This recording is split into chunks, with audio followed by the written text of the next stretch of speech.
ನಮಸ್ತೆ ವೀಕ್ಷಕರೇ, ನಾನು ನಿಮ್ಮ ಅಜಯ್ ಕುಮಾರ್. ಭೀಷ್ಮ ನ್ಯೂಸ್ ಕನ್ನಡ ಚಾನಲ್ಗೆ ಸ್ವಾಗತ. ಇಂದು ದಾವಣಗೆರೆಯಲ್ಲಿ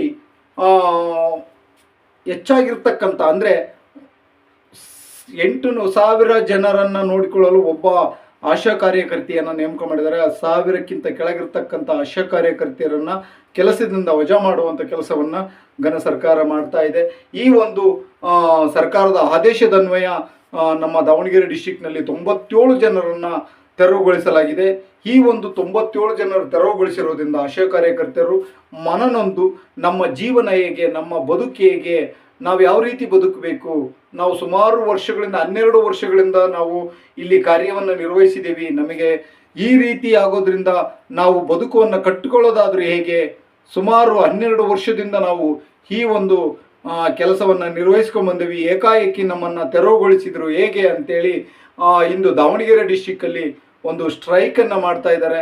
ಈ ಒಂದು ಸ್ಟ್ರೈಕನ್ನು ಮಾಡಿ ರಾಜ್ಯ ಸರ್ಕಾರ ಮತ್ತೆ ಅವರನ್ನು ಆಯ್ಕೆ ಮಾಡಿಕೊಳ್ಳುತ್ತಾ ಅಥವಾ ಮತ್ತೆ ಅವರನ್ನು ತೆರವುಗೊಳಿಸಿರುವಂಥದ್ದನ್ನು ಸಮರ್ಥಿಸ್ಕೊಳ್ತಾ ಕಾದು ನೋಡಬೇಕಾಗಿದೆ. ಯಾಕಂತಂದರೆ ಈಗ ಆಶಾ ಕಾರ್ಯಕರ್ತರ ಕೆಲವರು ಕರೆದಾಗ ಹೆಚ್ಚಿನ ಒತ್ತಡ ಆಗಬಹುದು, ಉಳಿದಿರ್ತಕ್ಕಂಥ ಆಶಾ ಕಾರ್ಯಕರ್ತನಿಗೆ ಹೆಚ್ಚಿನ ಒತ್ತಡವಾದರೂ ಆಗಬಹುದು. ಯಾಕಂತಂದರೆ ಒಂದು ಹಳ್ಳಿಗಾಡಿನಲ್ಲಿ ಒಬ್ಬ ಆಶಾ ಕಾರ್ಯಕರ್ತನ ನೇಮಿಸಿರ್ತಾರೆ. ಆ ಹಳ್ಳಿಯಲ್ಲಿ ಜನಸಂಖ್ಯೆ ಹೆಚ್ಚಾಗದೇ ಇರುತ್ತಾ, ಮುಂದಾದರೂ ಹೆಚ್ಚಾಗ್ಬೋದಲ್ಲ. ಯಾಕಂದರೆ 12 ವರ್ಷಗಳ ಕಾರ್ಯನಿರ್ವಹಿಸಿದಂಥವ್ರು ನಾವು 700 500 ಜನ ಆದರೆ 600 ಜನ ಆದರೆ ಅಂತೇಳಿ ಅವ್ರನ್ನ ತೆಗೆದಾಗ ತುಂಬ ಇದು ಸಮಸ್ಯೆ ಆಗ್ತಾಯಿದೆ.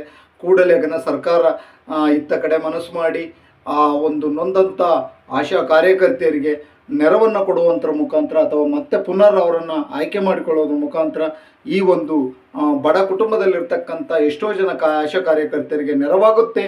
ಈ ಒಂದು ಆದೇಶವನ್ನು ಹಿಂಪಡೆಯೋದ್ರಿಂದ, ಅವರಿಗೆ ಕೆಲಸವನ್ನು ಕೊಡೋದ್ರಿಂದ ಎಷ್ಟೋ ಕುಟುಂಬಗಳು ಕಾರ್ಯನಿರ್ವಹಿಸ್ತವೆ, ಎಷ್ಟೋ ಕುಟುಂಬಗಳು ಬದುಕುವಂತಾಗ್ತದವೆ.